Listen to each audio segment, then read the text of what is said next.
परिवारजनों, आज तुम्हें देवलोक में देवताओं के बीच में आज सत्संग का आनंद का अनुभव करें। आज सभी हमारे साधु संत, अतिथि, महापुरुष और सभी देवता पधारे हैं।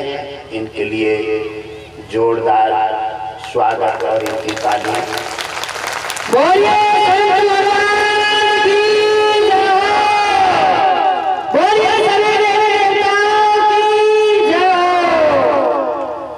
मेरे प्रिय परिवारजनों, अगर किसी डिब्बे से कुछ निकालना है तो उसका ढक्कन खोलना पड़ता है।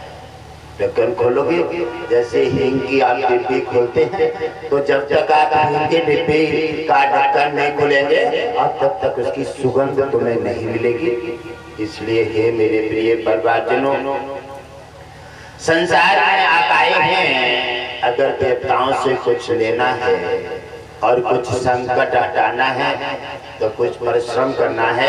आप बिना परिश्रम के कुछ पाना चाहते हैं या बिना ढक्कन खोले आप सुगंध लेना चाहते हैं या फिर बिना नल का हत्ता चलाए आप पानी पीना चाहते हैं, ऐसा कैसे हो सकता है? असंभव को संभव मत करो। यदि संभव असंभव को संभव करना चाहते हैं तो परिश्रम करो और परिश्रम के साथ तुम्हें फल निश्चित मिलेगा।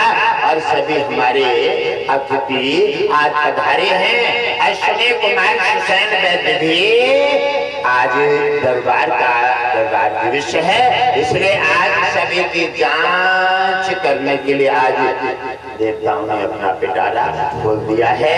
अश्विनी कुमार हुसैन वैद्य देवतन के वैद्य हैं, इनकी जांच आरंभ हो चुकी है और जांच का प्रकरण जारी है। और कौन कौन आज हमारे भक्तगण कौन कौन है जो दरबार में हाजिरी लगाने आए हैं? हाथ खड़े करें। हाजिरी वाले कौन कौन है? इसका मतलब सब हाजिरी वाले ही हैं। अभी गांव के भक्त नहीं पधारे हैं, असल में गांव वालों को काम ज्यादा है। चलो खैर कोई बात नहीं है, आप जिसमें राजी हैं उसी में हम राजी हैं। और हमारा तो काम है घोड़ों पर गुलाल फेरना, हमारा तो काम है, नल का काम है पानी पिलाना और संतों का काम है ज्ञान और धर्म की बरसात करना, कृपा बरसाना। आपका काम है लेना न लेना, ये तुम्हारा काम है। और कल का दिन है, सब अपने अपने वतन को चले जाएंगे। आप अपना अपना कामकाज आराम से निपटाते रहना। ये कामकाज करने का तो समय काफी पड़ा हुआ है, लेकिन सत्संग बहुत समय में ये आपको प्राप्त हुआ है और अब कितने दिन बाद मिलेगा ये कोई पता नहीं है। इसलिए सत्य का संग पाने के लिए कितने कष्ट और कारण उठाने पड़ते हैं। उन संग के लेने के लिए हमारा नाना प्रकार से प्रयास करते हैं और प्रयास करते हैं वो सफलता पा लेते हैं और प्रयास न करते हैं वो वहां के भी डूब करके बेकार हो जाते हैं। तो हे मेरे प्रिय परिवारजनों, आप अपना अपना आसन पर खड़े हो जाइए।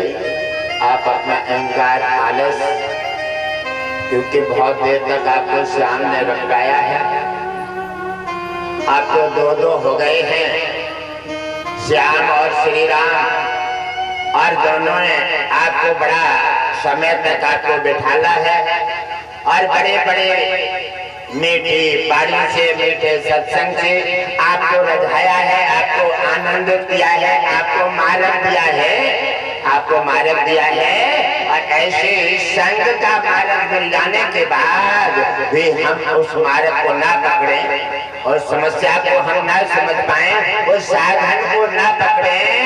भगवान विष्णु ने धरती पर आप लोगों को इसलिए उतारा है, आप सभी भगवान विष्णु के वंशज हैं।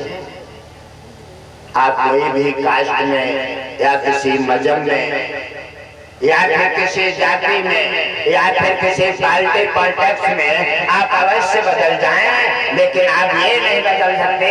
आप सभी भगवान विष्णु के वंशज हैं, आप भगवान विष्णु का अंश हैं, आप भगवान विष्णु की संतान हैं, आप भगवान विष्णु की कृपा है और उन्हें कृपा के माध्यम से ही तुम्हारा सबका कल्याण होगा।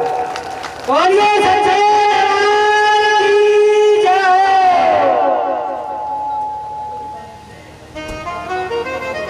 और मुझे आज हमारे भक्त बड़े आस्था के साथ, बड़ी श्रद्धा के साथ सेवा भी तत्पर कर रही है। वर्षनारा मौका मिल गया है, आज है दशहरा, आज सौभाग्य से मेरा मौका है, आज सेवा कर रही है।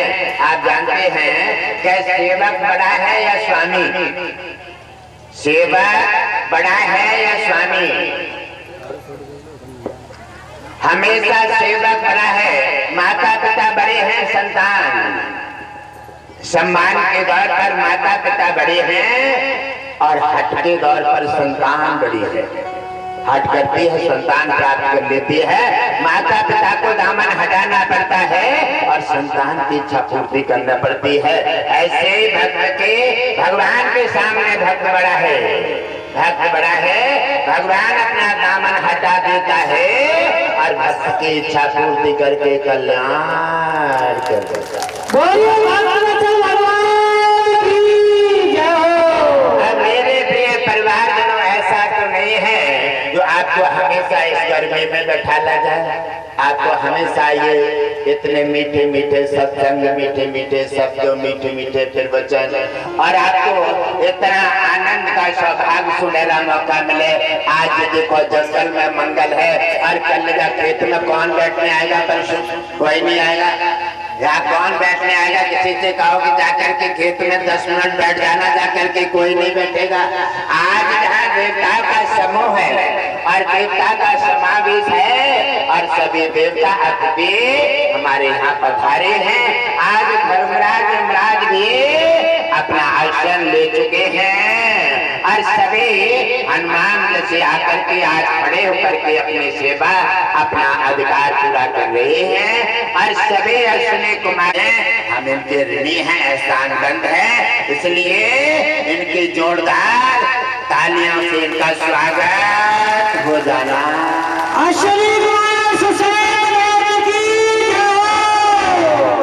और मेरे प्रिय परिवारजनों, जानते हो आप उसे अपना संपर्क नहीं जोड़ पाते हैं जिससे जीवन लेने के बाद अंतिम सत्य है। जीवन के बाद यमराज से हर व्यक्ति का एक ऐसा संपर्क जुड़ जाता है। जन्म के बाद जो मारा जाता है वो केवल यमराज के खाते में आता है। आज यमराज जी भी यहाँ पधारे हैं और जो नाना प्रकार की समस्याओं का समाधान होता है, यमराज को गुरुदेव ने टारगेट दे दिया है। यमराज को गुरुदेव ने टारगेट दे दिया है कि मेरा नामदानी कोई भी है या नामदान से जुड़ गया है या जुड़ना चाहता है, अगर उसका किसी समय भी अगर टारगेट आता है तो बिना गुरुदेव की अनुमति के, बिना यश या योग के बिना कोई भी अपना कदम आगे नहीं बढ़ाएंगे। ये कितनी बड़ी बात है। यदि इतनी बड़ी बात आपको अगर बड़ी नहीं लगती हो तो कोई बात नहीं है। आपको तो भगवान भी अगर तुम्हारे समक्ष आ जाए, आपको न दिखे तो आपको क्या लगेगा? इसलिए अरे हम जिस बार समय से जिस उद्देश्य से कार्य करते हैं, हम अश्विनी कुमार को आदेश देते हैं और अश्विनी कुमार को आदेश देते ही आप लोग जो सोचते होंगे कि न जाने गुरुदेव क्या क्या कहते हैं, क्या क्या समझते हैं, किससे बात करते हैं, क्या कहते हैं। अब मैं क्या करूं, मैं आपको बार बार अवगत कराना चाहता हूं, जानकारी देना चाहता हूं। आप मेरी भाषा समझ ही नहीं पाते हैं, इसको क्या किया जाए? आकर के ये थोड़ा सा सिस्टम कूलर का उधर को हटाइए, घुमाइए आकर के।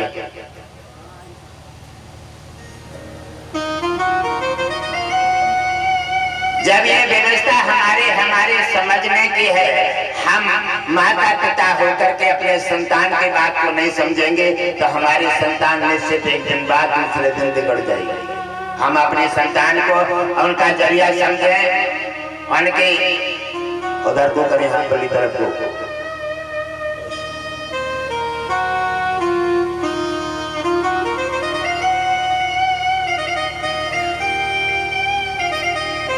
हमारा आगे से ज्यादा समस्या और परेशानी है, हम किसी की बात समझ नहीं पा रहे हैं, हम किसी की बात से बात नहीं मिला पा रहे हैं, या हम किसी से कुछ ले नहीं पा रहे हैं। हमारा कारण है ये देने वाले की गलती नहीं है, ये लेने वाले की गलती है। हमारा हाथ यूं है, हमारा हाथ, हमारा सिर लेने वाला यूं होना चाहिए, लेकिन हम यूं हैं। जब तक सिर तुम्हारा अहंकार से सीधा खड़ा रहेगा तब तक देवताओं से कुछ नहीं मिलेगा। जब तुम्हारा सिर झुक जाएगा, हाथ जुड़ जाएंगे, आंखें यूं हो जाएंगी, आंखों में प्रेम होगा, आंखें जल से भरी होंगी और उनके लिए अपार स्नेह होगा। देवता सर्वस्व लेकर के तुम्हारा कल्याण कर देंगे। अगर माता पिता से भी कुछ लेना है ना तो सुबह उठ करके उनके पैर छूना है। अगर किसी से 2 रुपए लेना है, 1 गिलास पानी पीना है तो मुलाजे से बात करनी है। आज का दौर क्या है, पानी भी पिएंगे, 1 गिलास पानी ले आओ। क्या तरीका है तुम्हारा? 4 तरीके बदल गए हैं। ये भी भूल गए हैं कि हिंदुस्तान है, ये सनातन है, सोने की चिड़िया है। ये मीठे शब्दों का उपयोग करो और कहो, और मीठी वाणी से कहो, और बड़ी मीठी रचना के साथ जिभा जो है रचना में लाओ, और जिभा जब तक प्रेम रस को नहीं घोलोगे और तब तक आनंद नहीं मिलेगा। इसलिए हमारे देवताओं की पूर्ण शक्ति, पूर्ण साधन और पूर्ण आशीर्वाद आप तक नहीं पहुंच रहा है, और देवता लगातार वर्षा कर रहे हैं। अगर देवताओं की कृपा ना होती तो आप जब भीषण गर्मी में पंडाल में नहीं रुकोगे, रुक नहीं सकते। अगर उनकी कृपा ना हो तो ये जीवन नहीं चलेगा। आप उनका हमेशा, हम और आप सब एहसान बंद हैं, और 3 देवता 24 घंटे काम करते हैं हमारे तुम्हारे शरीर में। अग्नि, जल और वायु, 3 देवता 24 घंटे काम करते हैं। अग्नि, जल और वायु, 3 देवता। बड़े हो जाते हो, उनके सेवा के लायक तो क्या क्या देते हो? अब हमारी तुम्हारी पटेगी ना, अब हमारी तुम्हारी ना पटेगी। ऐसा करो, अब तुम अलग हो जाओ। अब हम तुम्हें रखने के मूड में नहीं है, वो आज तुम्हें लज्जा नहीं आती। जिसके माध्यम से तुम्हारा ये जीवन मिला, और जिसके माध्यम से जिसके परिवार में पल करके उन्होंने सारे सेवा करके तुम्हें इतना बड़ा कर दिया, और सारी संपत्ति उनकी इस्तेमाल कर रहे हो, और उनसे कहते हो कि हमारी तुम्हारी पटेगी नहीं। अगर नहीं पड़ती है तो कोई बात नहीं, हाथ खाली जैसे हो और वैसे अपने घर से बाहर चले जाओ, और जब बाहर जाओगे ठोकरे खाओगे, जगह जगह ललकरा झेलोगे, तुम्हें एहसास हो जाएगा कि माँ बाप का निरादर करने से हमें कैसा अवगुण और कैसा हमें भोग भोगना पड़ता है, और सबके लिए कर्म का फल भोगना पड़ता है। आज तुम माँ बाप का आदर नहीं करोगे, कल तुम्हारी संतान तुम्हारा आदर नहीं करेगी।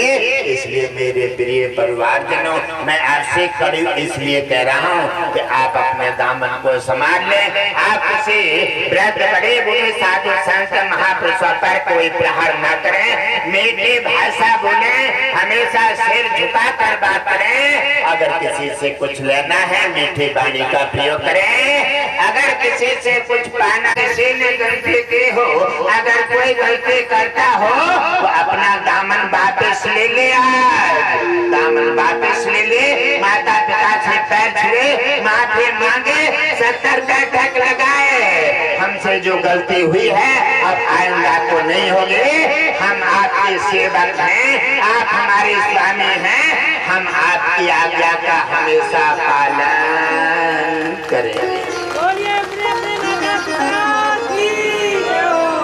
ऐसे सिद्धांत मैं बता रहा हूँ, कोई अलग नहीं, मैं ये सिद्धांत सनातन के बता रहा हूँ। ये सिद्धांत सनातन का है, ये सिद्धांत भारत का है, ये सिद्धांत उस देश का है जो देश है महापुरुषों का देश। और ये सिद्धांत आपके लिए जीवन में महत्वपूर्ण रहेंगे। इन सिद्धांतों का पालन करो, सत्संग की बात अवश्य समझें, ये अपने अंदर घट में उतार के ले जाएं, इस पर अमल करें और मेरी बात का एक ध्यान करें। कभी भी कोई सत्संग होता हो, कोई सत्संग होता हो या फिर कथा हो रही है या किसी बहन बेटे की शादी है या कोई छोटा सा बड़ा कोई कार्यक्रम प्रोग्राम है, उसका मेरा निवेदन है, अगर किसी को आदत भी है, आदत है चाय ठंडे गरम पीने की, अगर आदत है तो किसी की आदत पड़ गई है तो मेरा निवेदन है वो आदत लेकर के कभी धर्म के कार्यक्रम में, सत्संग में और कभी बहन बेटे के किसी पराये कार्यक्रम में जाकर के विघ्न करने का कोई अधिकार नहीं है।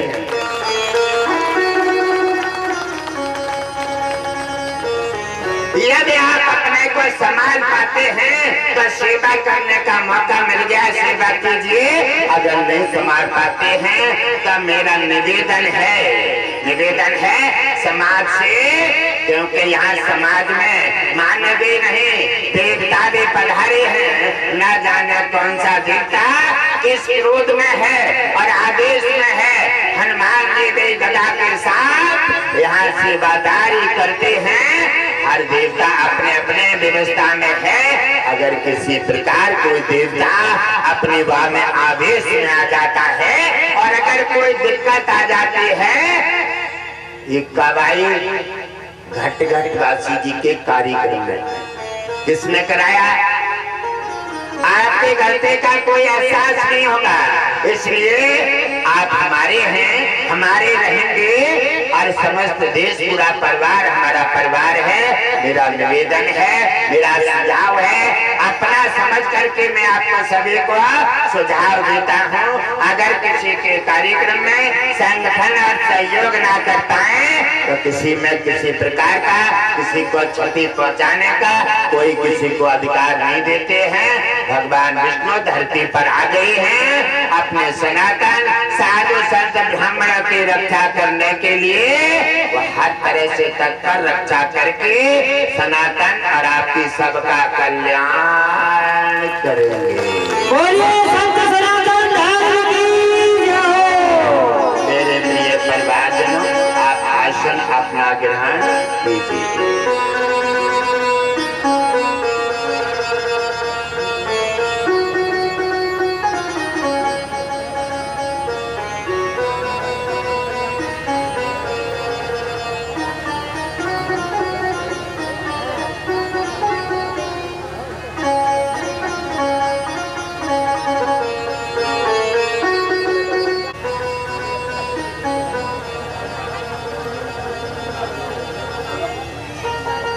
सीरियस रोगियों की लिस्ट अलग से जारी कर दीजिए।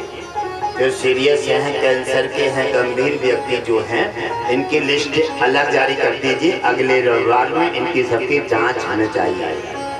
इनकी लिस्ट अलग दाखिल कर दीजिएगा और जो नॉर्मल हैं उनकी लिस्ट अलग बना दीजिए।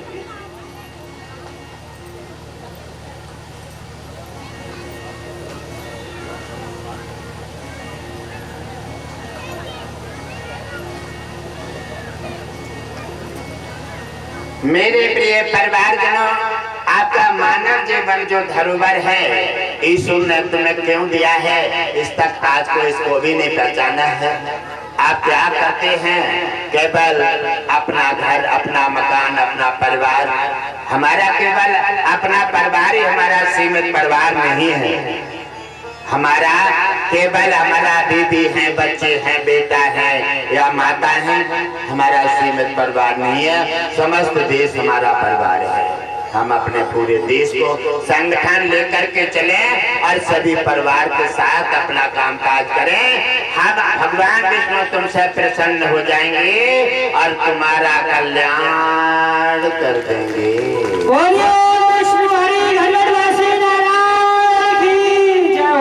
समाज को क्या चाहिए?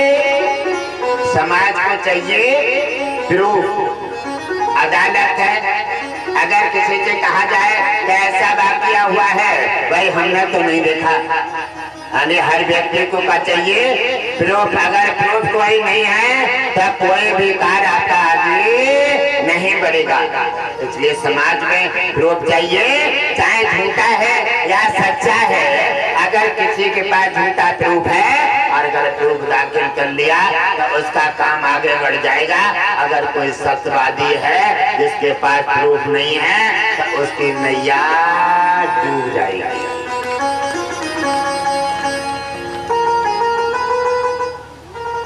सत्य के लिए निभाने के लिए, सत्य को उभारने के लिए समय लगता है। जब तक सत्य का परीक्षण भगवान विष्णु का जब तक आरंभ होता है तब तक दुनिया घंटरिया बजा देती है, हाल बना देती है। दुनिया को तत्काल प्रूफ चाहिए। मेरे प्रिय परिवारजनों,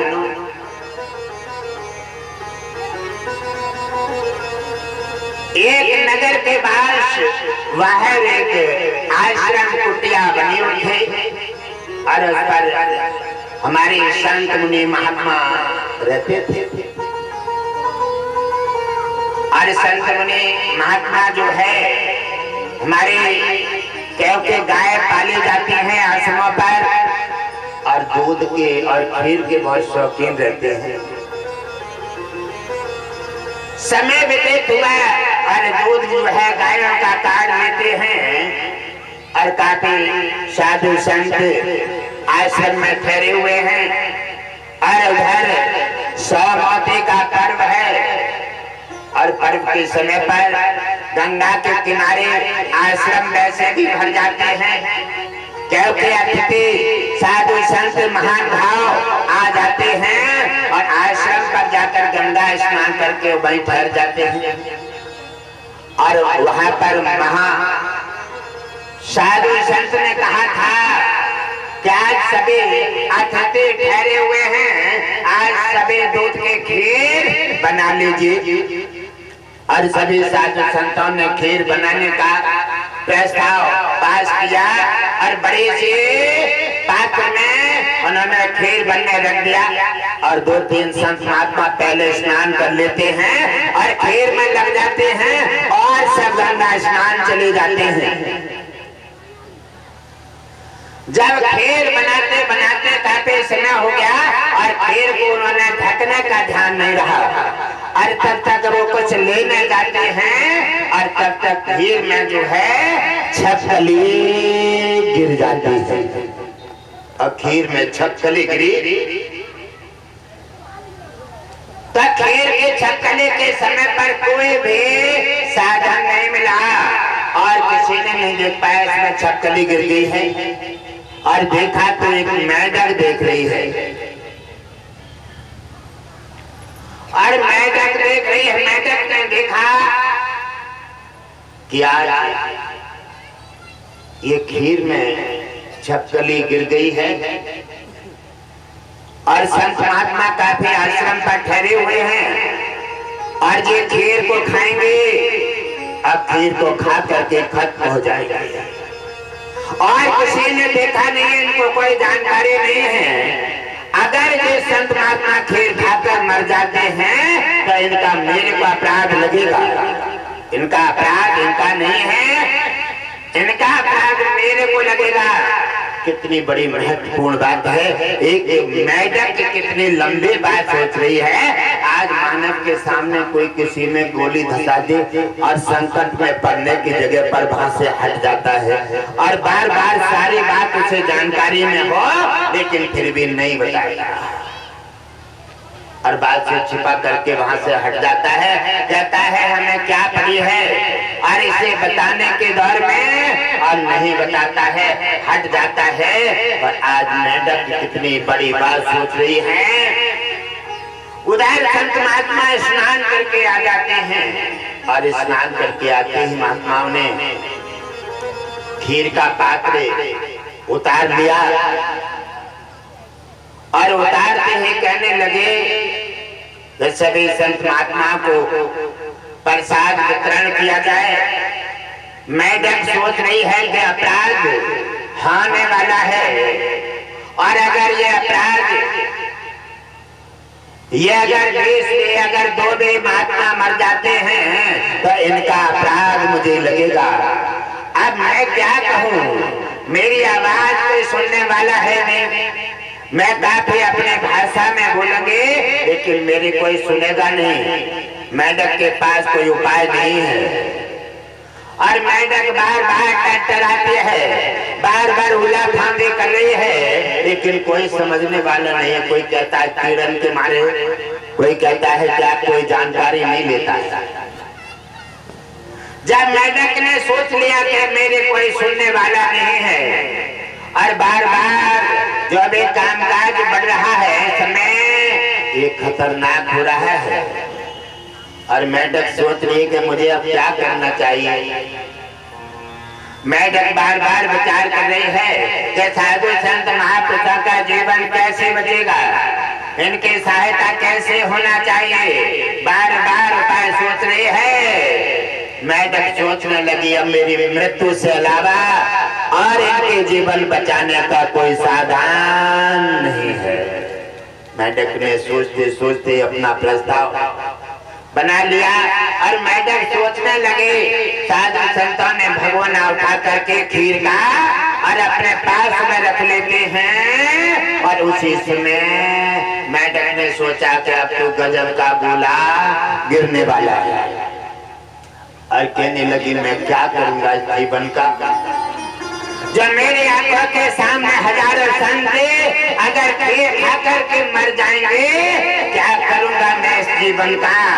इसलिए साधु संत को बचाने के लिए मैं अपने जीवन की आहुति लगा करके भी और मैं इनका जीवन बचा दूं तो मेरी मृत्यु नहीं है और मेरा मोक्ष हो जाएगा, साधु संत का जीवन बचेगा, ये ही ठीक रहेगा। क्या सुंदर विचार है मेंढक के, और क्या विचार है धरती वासियों के। और उन्होंने उठाना और देखती है मेंढक क्या भगवाना उठा रहे हैं, वो उठा करके परसने जा रहे हैं, और कैसे देखा मेंढक ने उछाल भरते हैं और साधु संतों के सामने मेंढक खीर में गिर जाता है, क्योंकि और कोई मेंढक के सामने कोई रास्ता नहीं था। उसने सोचा कि मैं इनके सामने खीर में गिरूंगी तो खीर फिर नहीं खाएंगे, और अगर इनके सामने छपकली गिरी नहीं है तो खीर खाकर के इनका जीवन मृत्यु हो जाएगी, इसलिए अपराध मुझे लगेगा। और मेंढक खीर में गिर जाती है। मेंढक ने संत महात्माओं ने कहा आज इस मेंढक ने अपना जीवन दे दिया और खीर भी बेकार कर दी, ले जाओ महात्मा, ये खीर को कहीं एकांत में डाल दो। और 2 शिष्यों ने खीर का भगवाना ले जाते हैं, और ले जा करके जब पल्ले तरफ ले जाकर डालते हैं, और उन्होंने देखा जब भगवाना नीचे गिराते हैं तो 2 खाकर निकली। आकर के गुरुदेव के पास आए, गुरुदेव उसमें एक मेंढक तुम्हारे सामने गिरी है, लेकिन खाकर 2 पाए जाते हैं, और दौड़ कर गए, एक खाकर छटकली की है और एक खाकर मेंढक की है, इसका मतलब है। साधु संतों ने विचार किया, इसका मतलब है कि ये छटकली खीर में पहले गिर गई है, और इसका मतलब है कि मेढक ने जीवन बचाने के लिए साधु संतों का और अपने जीवन की आहुति लगाई है। आहुति लगा करके संतों का जीवन बचा करके और सभी संतों पर उपकार किया है। इसलिए साधु संतों, इसने मेढक होते हुए भी इतना बड़ा उपकार किया है। हमारा तुम्हारा कर्तव्य है कि मेढक को जीवन दान देना चाहिए। इसमें हम तुम पुरुष होकर के और साधु संत होकर के भी उपकार न कर सके, और इस मेढक ने एक मेढक होते हुए इतना बड़ा उपकार किया है। साधु संतों ने विचार किया, अपना अपना कमंडल खोला, गंगा जल निकाला और निकाल करके वेदों का उच्चारण किया, हाथ पे जल रखा और जैसे भगवान विष्णु का स्मरण किया और जैसे लेकर छींटा मारते हैं और मेढक 16 साल की सुंदर कन्या बन जाती है।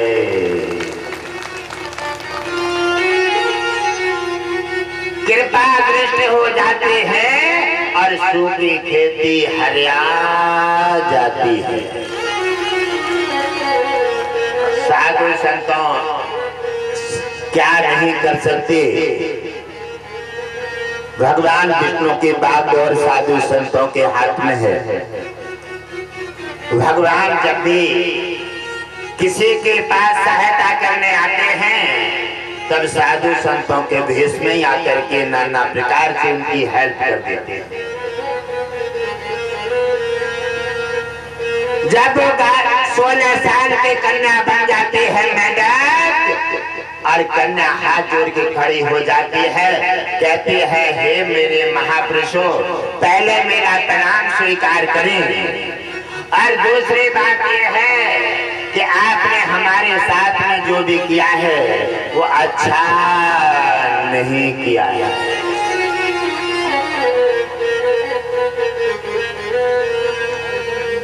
साधु संत कहने लगे, ये क्या है?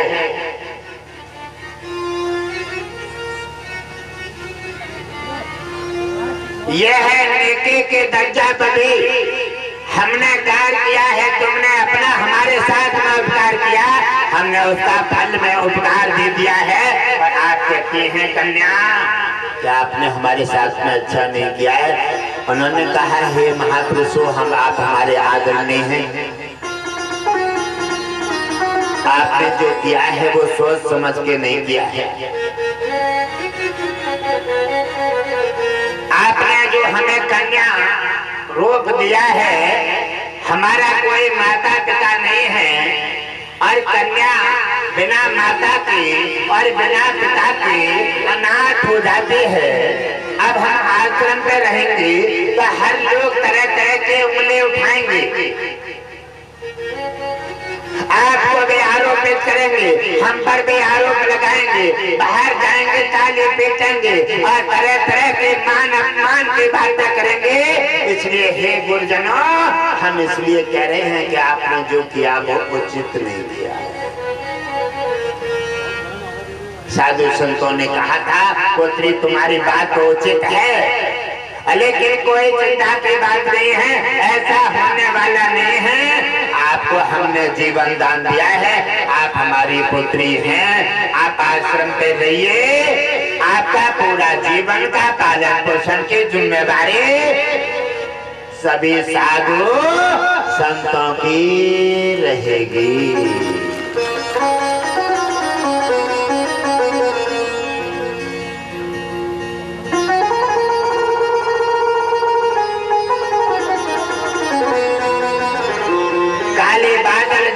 सिर पर आते हैं, हमारा खाना बना करके बड़े आराम से सो जाते हैं। न जाने सुबह दिन कैसा होगा, न जाने रात कैसे कटेगी, ये कोई पता नहीं है।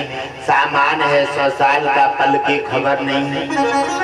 और सामान है 100 साल का, पल की खबर नहीं है।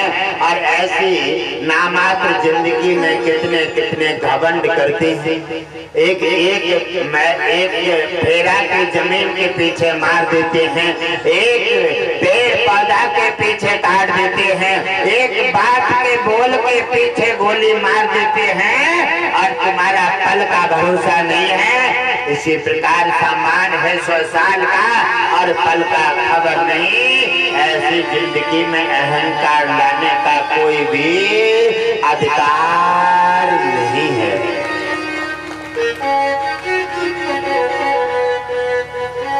कन्या जब सेवा करती है आश्रम में, और आश्रम का संचालन सही तरह से हो रहा है, समय बदलता जा रहा है। एक समय कन्या सभी साधु संतों के कपड़े धुलाई करते थे, खाना बनाते थे, और अपना आश्रम का पूरा कारभार अपने के हिसाब से चलाते थे। एक दिन क्या हुआ कि पता नहीं है कि किस समय सिस्टम बदल जाए।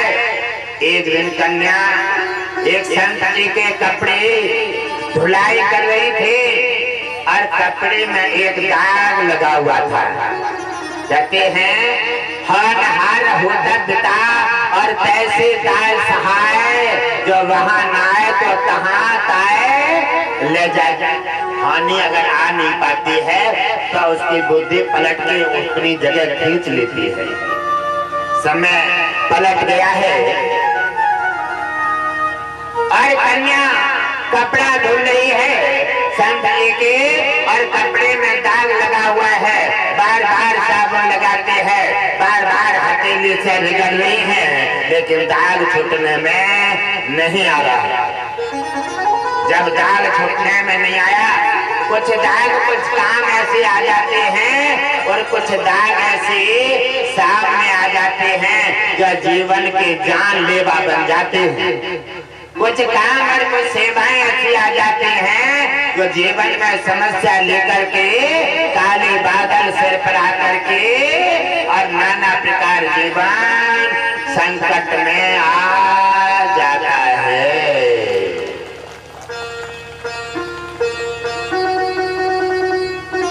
उसी समय दाग छुटाते छुटाते काफी समय हो गया, लेकिन दाग छुटने में नहीं आ रहा है। कन्या ने क्या काम किया कि जैसी बुद्धि ईश्वर दी, और कन्या ने दाग छुटाते छुटाते हाथ से हाथ नहीं लगा, और धीरे धीरे उसके दिमाग में बनाए, और धीरे धीरे दांत से दाग छुटाने लगी।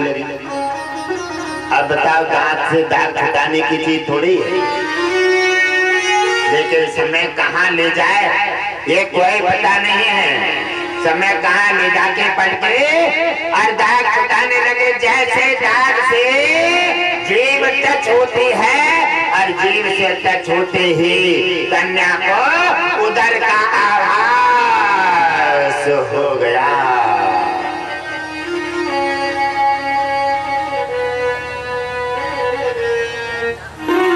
कन्या को उदर का आभास हो जाता है। अब तो कन्या चक्कर में पड़ गई। कन्या कहती है माँ नहीं, जो मैं माँ से अपनी दिल की बात कह करके माँ मेरा सहयोग करे। बहन नहीं, बहन से कह करके मैं अपनी बात को शेयर करके मेरी सहायता हो जाए। पिता नहीं, जिन पिता से कह करके मेरी समस्या का समाधान हो जाए। इसी प्रकार संकट के बादल कन्या के सिर पर आ गए हैं, और समाज को चाहिए प्रूफ। अब प्रूफ कहाँ से मिलेगा? धीरे धीरे समय बढ़ रहा है, और उधर बढ़ता चला रहा है। उधर बढ़ करके उजागर हो जाता है, तो एक दिन एक संत जी की नजर अचानक पड़ जाती है कन्या पर।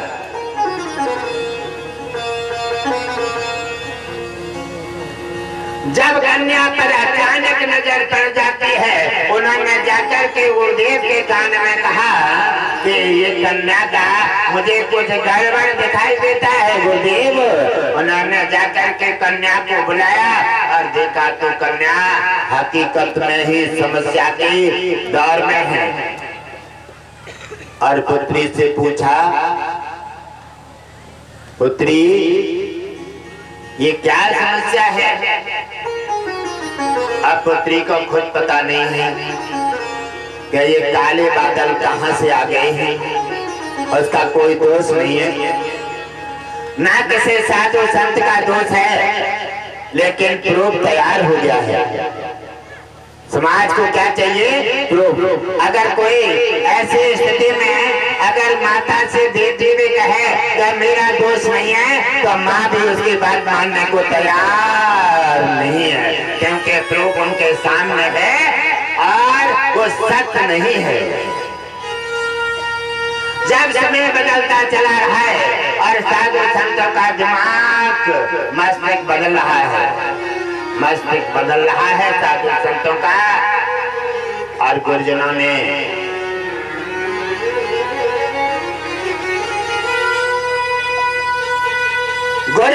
देखा और कन्या को बुलाया। क्या करना चाहिए? पुत्री हम थोड़ा मौका देते हैं और तुम अपनी जो निजी बात है वो बता दो, वरना तुम्हें दंड का भुगतान करना पड़ेगा।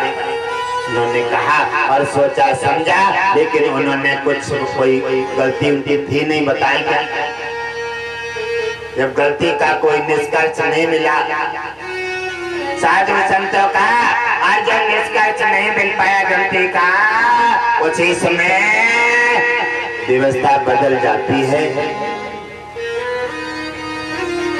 और व्यवस्था बदलते ही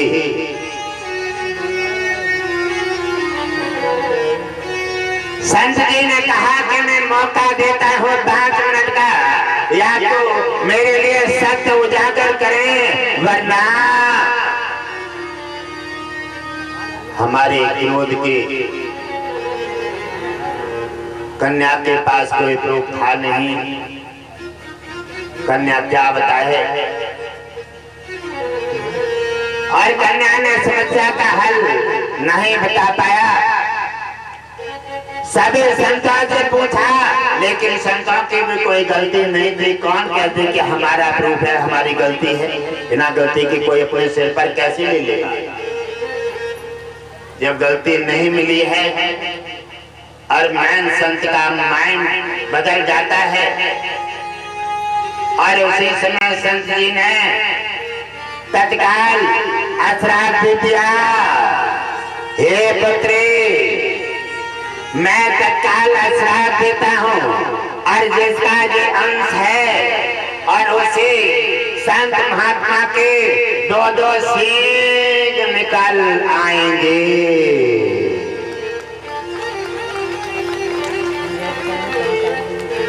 एक बिना कारण के प्रूफ है उजागर में, और दूसरा संत के जैसे अश्राप दिया तो संत जी के जिनके कपड़े थे उनके दोनों के सींग निकल के 2 तैयार हो गए। एक तो अब डबल प्रूफ हो गया। एक प्रूफ पहले था कन्या का उधर सामना है, और दूसरा प्रूफ हो गया संत जी के सींग निकल आए। अब तो दोनों का जीवन जीना नरक बन गया।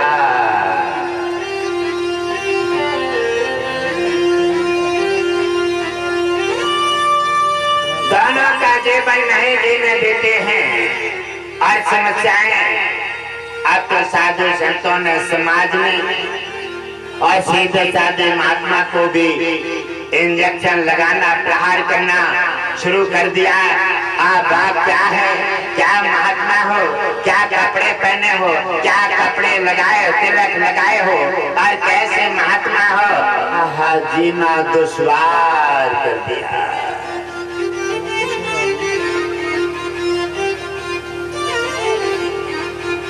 समाज के कौन तुम्हारे दर्द को समझे और तुम्हारी बातों को कौन समझ सकता है? आज संत और बेटी दोनों अंदर ही अंदर रो रही है। उनकी आत्मा उन्हें समझा नहीं पा रही है। क्या घर क्या करें? आखिर दोनों आत्महत्या कर लेते हैं और फिर भी कलंक लगाया जाएगा कि उस संत ने और उस कन्या ने ऐसा दुष्कर्म किया जिसने हमेशा इस वेशभूषा के लिए कलंक लगा दिया और हमारा कोई दोष भी नहीं है और काम का ऐसा हमारे पास प्रूफ दाखिल हो गया है। समाज को चाहिए प्रूफ, अदालत को चाहिए प्रूफ और प्रूफ ऐसा बन गया है कि सत्य का वहाँ किसी को जानकारी पूछने की आवश्यकता नहीं है। अगर किसी के सामने कहोगी तो कहने लगे चुप रहो, जाते सफाई मंजारो, ये तुम्हारा पीठ बता रहा है। संत कहेगा तो कहेगा जाते सफाई मंजारो, तुम्हारे सींग बता रहे हैं। अब क्या करेंगे दोनों दुखिया, रो रो करके आंखें लाल हो गई हैं और बड़े परेशान हो गए हैं और नाना प्रकार की दिक्कतें उनकी बढ़ गई हैं, लेकिन समय नहीं समझ पा रहे हैं। जाकर के पुत्री को जब वो बात याद आई और पुत्री ने जाकर के गुरुदेव के पैर पकड़ लिए और होपा को पक के रो रही है। कहने लगे गुरुदेव हमारे तो कोई बात नहीं, हमने गलती की है, उसका हमें फल मिल गया है और वैसे गलती नहीं, हमने तो कपड़ा धोई है, हमने किसी के साथ कोई गलती नहीं की है और ना किसी रात की कोई गलती है और बिना गलती के दोनों को इतना कड़क दंड मिला है। न जाने गुरुदेव हमारी कौन से जन्म का पाप है और हे गुरुदेव आपके भी इसमें कोई कमी नहीं है। आपने भी अपना धर्म, अपने आश्रम का धर्म बचाने के लिए और आपने जो कार्य किया है और जिसका कहने लगे पुत्री मैं ये समझ नहीं पा रहा हूँ आखिर कारण क्या है। क्या पुत्री कह रही है गुरुदेव कारण ये है, एक दिन हम कपड़े धुल रही थी और कपड़े में दाग लगा हुआ था और इन्हें संत के कपड़े थे जिनके ये सींग निकल आई है और कपड़े का दाग नहीं छूटा और दाग छुटाने के लिए हमने अज्ञान बस दांत से छुटाने लगे और हे गुरुदेव दांत से दाग छुटाते ही हमें एकदम हमें आभास हो गया क्या कुछ गड़बड़ हो गया है और हे गुरुदेव काले बादल जो है संकट के उसी दिन से हमारे सिर पर छाए। अब हमें लगता है गुरुदेव अब कोई कार्य हमारे नहीं छूटेगे और जो अंतरा अपराध जब लग जाता है या अंतरा अपराध लगता कैसे है इसका भी घटघट काशी जी ने भगवान विष्णु का प्रस्ताव दे दिया है। क्योंकि जो गलती करता है और उसी को दंड मिलना चाहिए, जो गलती नहीं करे और दंड कोई भोगे ये न्याय नहीं है, ये अन्याय है। और न्याय अन्याय को रोकने के लिए एक धर्म का संचालन करने के लिए एक धर्मराज बैठे हैं जो धर्म का उचित संचालन कर रहे हैं और जब धर्म का उचित संचालन नहीं होता है तो धर्मराज की कुर्सी पर बैठने का फायदा क्या है। एक घटघट बासी जी ने अपनी मीटिंग के समय पर यह प्रस्ताव जारी कर दिया है और जब सभी देवता भगवान विष्णु सहित मौजूद थे तो गुरुदेव ने अपना क्वेश्चन उठा दिया, कहा क्या मेरे सभी अतिथि देव करो और हे मेरे भगवान विष्णु और मैं थोड़े से जानकारी लेना चाहता हूँ। उन्होंने कहा न जाने क्या जानकारी लेंगे। उन्होंने कहा गुरुदेव बताइए क्या जानकारी लेना चाहते हैं। हमने कहा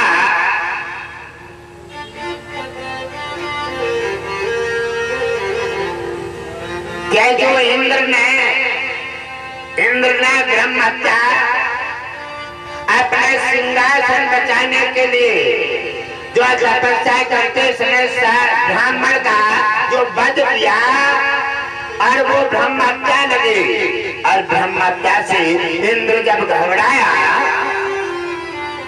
तो पहले सबसे पहले भगवान शिव के पास दौड़ा, और शिव के पास दौड़ता हुआ जाता है और कहा, हे मेरे शंभो, मेरी सहायता करो।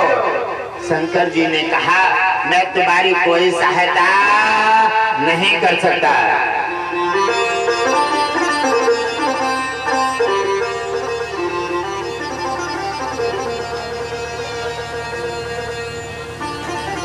मैं तुम्हारे कोई सहायता नहीं कर सकता। क्यों? कि तुमने एक ब्रह्म हत्या की है, और ब्रह्म हत्या तुम्हें लग चुकी है। मैं तुम्हारी कोई सहायता नहीं करूंगा। उधर ब्रह्मा के पास पहुंचे, ब्रह्मा ने भी हाथ खड़े कर दिए। उधर दौड़ करके फिर भगवान विष्णु के पास पहुंचे, और मैंने पूछा, आपने प्रस्ताव दे दिया, आपने प्रस्ताव दिया, क्योंकि आप सृष्टि दुनिया बनाने वाले हैं। आपने प्रस्ताव दिया कि ये ब्रह्म हत्या खत्म नहीं हो सकती, इसका बंटवारा हो सकता है, इसके भाग बना लो।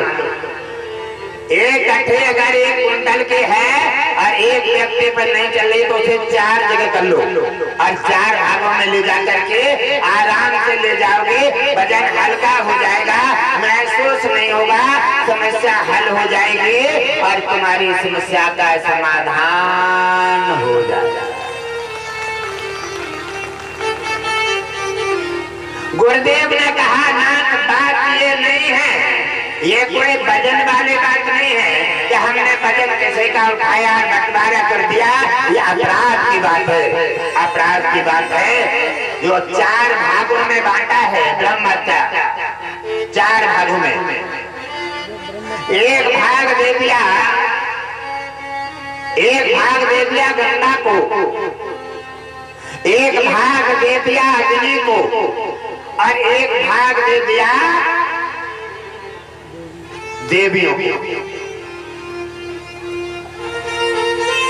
ना तो जल का कोई दोष था, ना अग्नि का, और ना हमारे देवियों का कोई अपराध था, और इन्हें बेमतलब कारण इन्हें अपराध में ब्रह्म हत्या में आपने इन्हें शामिल क्यों किया है? इसका हमें जवाब चाहिए, इसका उत्तर चाहिए। जो हमारी देवियां उस ब्रह्म हत्या के कारण में हर महा रजो धर्म में आकर के जो नरक झेलती हैं, 4 और 5 दिन, अरे इनके कौन सी कमी है और इन्हें जो ब्रह्म हत्या का दंड क्या भोगा जाता है? इसका हमें सुधार चाहिए, इसका पहले उत्तर चाहिए और उत्तर के बाद इसका हमें सुधार चाहिए। जिसने गलती की है उसका वो भुगतान करे, और जिन्होंने अपराध नहीं किया है उनका अपराध हटा हुआ होना चाहिए।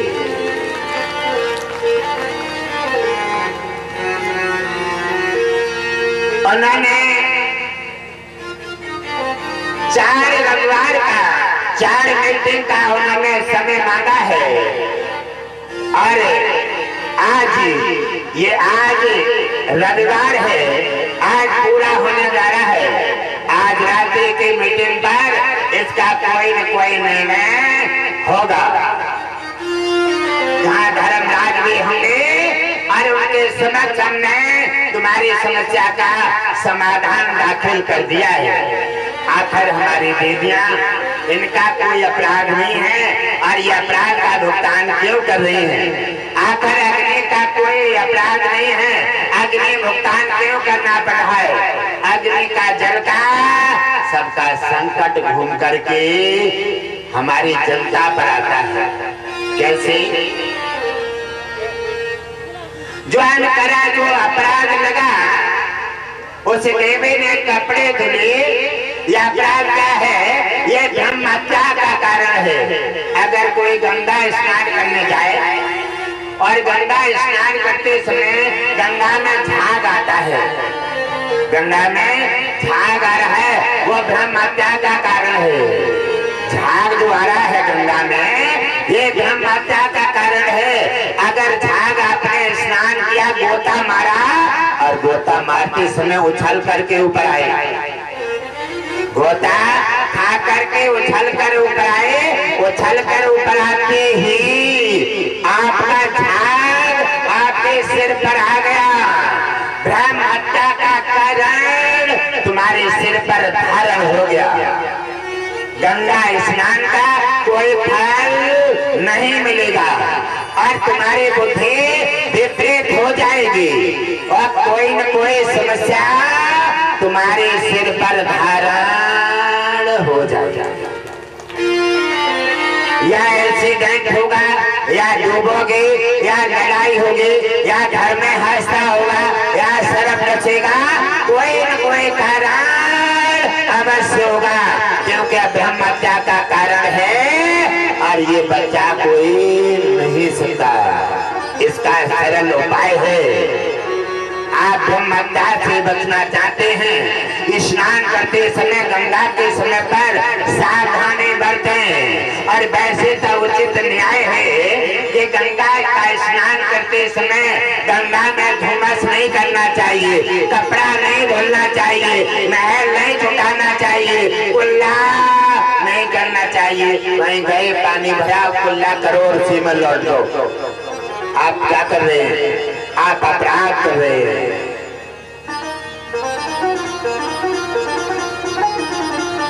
क्या कर रहे हैं? आप अपराध कर रहे हैं। ये धीरे धीरे ये अपराध की गठरी तुम्हारी सिर पर आ जाती है। जब गठरी भारी हो जाती है, दाब लेती है और गिर जाती है। यही समस्या है, ये बीमारी है, ये संकट है और ये नाना प्रकार की दुर्भाग्य है।